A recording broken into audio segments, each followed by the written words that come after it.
السلام علیکم دوستانو، امید ده تاسو بخیر. زمانه نه ویډیو دی باره کې دا ما تاسو سره مخکې واده کړی و چې کم مهنی 14 مهنی ختمې شوي دي، سائق عمومي، سائق عامل عادي. ما تاسو ته ویلو چې تاسو به بې فکره کېږئ نه، او د دې لپاره یو بل اعلان اوس شوی دی، تاسو سره زه شیر کوم او په دې ویډیو به تاسو ټوله ګورئ. بیا به تاسو میسج ماته کوئ نو ویډیو ټوله وګورئ چې بیا پوه شئ تاسو په خیره سره.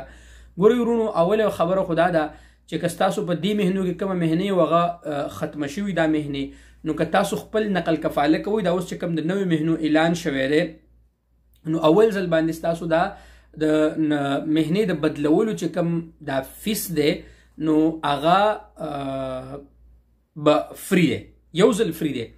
نو د دې اصل کې د دې مهنو مطلب یو ډرایور راغل دی، نو هغه سائق عام دی، نو هغه ټریلم چلولی شي او هغه هر کار کولی شي، هر د ګاډي ډرایوري هر یو کولی شو. نو اوس وزارت العمل دا غواړي چې نه، ته چې کوم ګاډی چلې د اق ګاډي مطابق ستا مهنه پکار ده، یعنی اخوا یعنی مطلب دا دی چې ستا د ټریلر مهنه ده او ته پې د ګاډي ټینکر چل نه، داسې نه ده، ته به د اق مطابق خپله مهنه کوي. نو په دې کې د څه مهنو اعلان شوی دی هغه زه تاسو سره شیر کوم. ګورئ دوستانو، که اوس سړی ټیکسي چلی نو ستا په خپله سائق عام و، نو اوس به ستا په دغه باندې ستا په اقامه باندې به اوس د اجره یعنی د ټیکسي ډرایور به پې لیکلی شوی دی، نه خوا دې خوا به دی. ټیک شو دوستانو، د دې نه علاوه سیاره اسعاف یعنی د امبولانس ډرایور دی، د امبولانس چې کوم ډرایوري د هغې په اقامه باندې به د امبولانس ډرایور لیکلی شوی، اخوا دې خوا یعنی د ټریلې وغیره دا به پې نه لیکلی شوی. دې نه علاوه شاحنه صغیره یعنی دا کم وړې ډایني چې کم دي د دې ډرایور مطلب دا دی که تاسو ستا